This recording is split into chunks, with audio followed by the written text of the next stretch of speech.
Guitar के तारों पर अमन के सुर बिखेरती ये उंगलियां इस जस्तजू में है कि ये सुर हर खास व आम तक पहुंचे और इन सुरों को सुनने वाले अपने दरमियान फासलों को मिटाने की तरफ माइल हों। लेकिन क्या मौसीकी, आर्ट और फनून लतीफ़ा की दीगर असनाफ अमन अमान की सूरत हाल में बेहतरी पैदा कर सकती हैं? अल्लामा इकबाल का एक शेर है कि दिल से जो बात निकलती है असर रखती है, पर नहीं ताकत परवाज़ मगर रखती है। तो मुझे ये शुरू से पता था कि जो मैं ज़िंदगी में करना चाहता हूँ ना, मेरा दिल बता देता है कि ये करना है।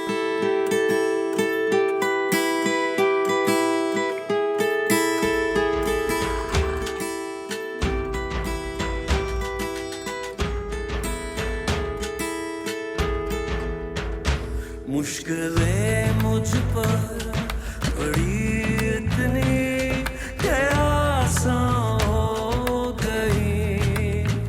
अपने लिए सूफी रॉक स्टार की शनाख्त पसंद करने वाले सलमान अहमद ने इसी हवाले से रॉक एंड रोल जिहाद के नाम से किताब भी लिखी, रॉक एंड रोल जिहाद, अ मुस्लिम रॉक स्टार्स रेवोल्यूशन, जिसमें उन्होंने जिहाद के सही मानों पर बात की है। जी, सबसे पहले तो मेरी जो बुक कंपनी थी साइमन एंड शूस्टर, वो घबरा गई। उन्होंने कहा कि तुम टाइटल में लफ्ज़ ये जिहाद का लफ्ज़ क्यों इस्तेमाल कर, वो डर के पूछ रहे थे। तो मैंने कहा इसलिए कि जब हम बचपन में थे तो ये जो लफ्ज़ हमारे माँ बाप इस्तेमाल करते थे ना, इसका मतलब होता था जिहाद का कि अपने नफ्स के ऊपर काबू लाना, लोगों की मदद करने का जिहाद करना। लेकिन जिस तरह आपको नज़र आया कि अब यंग तालिब इल्मों को लेके आपने उनको बता दिया कि ये जिहाद का मतलब सिर्फ ये है कि जी कि ये काफरों का कत्ल करना और वो है, और आपने उनको फाइटर्स बना के, वॉरियर्स बना के उनके जहनों को इंडोक्ट्रिनाइज कर दिया, ठीक है। तो और 9/11 के बाद तो ये जो सारे जितने दहशतगर्द हैं वो भी लफ्ज़ जिहादी इस्तेमाल कर रहे हैं उसके लिए। तो मैंने किताब का टाइटल इसलिए चूज़ किया कि ये लफ्ज़ जो है ये कोई किलर्स के लिए थोड़ी है, इसको हम हमारी उसमें कल्चर में, हमारी हिस्ट्री में इसका बहुत अहमियत है इसकी, और इसको तो हमें ओन करना चाहिए, इसलिए मैंने इस्तेमाल किया उस लफ्ज़ को। You know, music is the most powerful force of peace. Transcends religion, politics. Rock and roll जिहाद लिखने के बाद सलमान ने अमेरिका में और पाकिस्तान में अमन और रवादारी के फ़रोग़ के लिए कोशिशें जारी रखी। So we talk a lot about security, US-Pakistan relations, where things are. One of our strategic priorities is arts and culture for peace building. Washington DC में कायम अमरीकी think tank United states institute of peace में होने वाली एक गुफ्तगू का महवर इनकी यही कोशिशें थी। So it's important that we continue this people-to-people contact through arts and culture.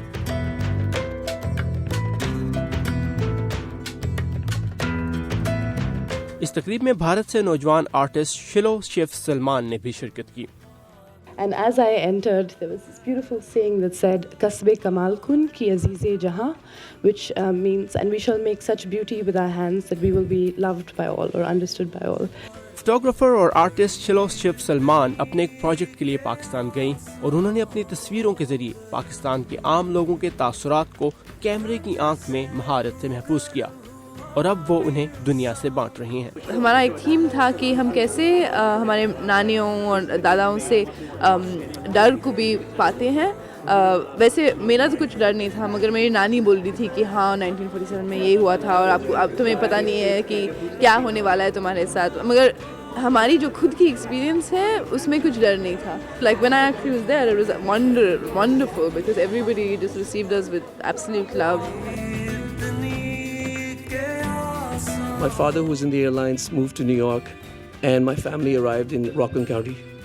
Now, this was a huge culture shock because coming from a conservative Pakistani Muslim family into a junior high school in which I was the only brown, overweight Muslim kid. जबकि सलमान अहमद ने अपने उन तजुर्बात को बांटा जब वो New York में अपने ज़माना तालिब इल्मी में मौसीकी की तरफ माइल हुए और फिर पाकिस्तान ने उन्हें बड़ा नाम दिया।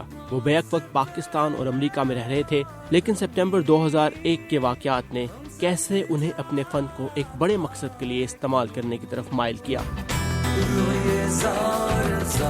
वो फिर एक ऐसा एक लम्हा था, क्योंकि देखें कितनी मेरी ज़िंदगी न्यूयॉर्क सिटी में गुजरी है, میرے والد وہاں کام کر رہے تھے سٹی کے اندر اس دن, ٹھیک ہے. جو مسلمانوں پہ خاص کر کے اور پاکستانی امریکنز کے اوپر 9/11 کا ایک بہت برا اثر ہوا ہے. ساری میں سمجھتا ہوں کہ مسلم کنٹریز کے اوپر 9/11 کا بہت برا اثر ہوا ہے. اور پھر اس کے بعد جو یہ سارا یہ رد عمل آ رہا ہے کہ اب آپ دیکھیں کہ کس طرح کی باتیں کی جا رہی ہیں کہ جی اس ملک میں مسلمانوں کو ہونا ہی نہیں چاہیے, نکال دینا چاہیے.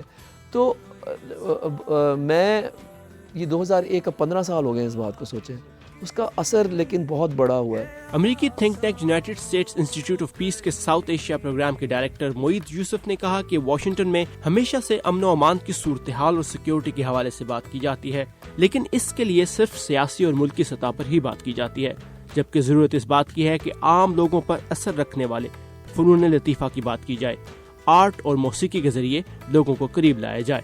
یہ لوگ ایک فرق ڈسکشن کریٹ کر رہے ہیں پاکستان میں بھی, جنوبی ایشیا میں بھی اور دنیا کے ممالک میں بھی. کم از کم ان لوگوں کو ہم سارا وقت کہتے ہیں پاکستان میں یوتھ بلج ہے, نوجوان جو ہیں وہ 100 ملین سے اوپر ہیں, ان کو وہ جگہ دی جائے کہ کم از کم وہ آپس میں بات کر سکیں. اس کا یہ مطلب نہیں ہے کہ آپ ایک نیریٹو لیں یا دوسرا, صرف ایک جگہ کریٹ کریں جہاں اور بات چیت ہو سکے اور اس کے بعد وہ اپنے فیصلے خود کریں گے. میں ہاتھ باغ پر ہے, میں ہاتھ باغ پر ہے. اور بقول سلمان کے فنون لطیفہ گٹار کے ان تاروں کی مانند ہے جنہیں تال کے ساتھ بجایا جائے تو امن کے سر نہ صرف نوجوانوں کو بلکہ معاشروں کو بہتر کرنے اور امن پسندی کی طرف مائل کرنے میں مددگار ثابت ہو سکتے ہیں, جس کی پاکستان کو اس وقت اشد ضرورت ہے.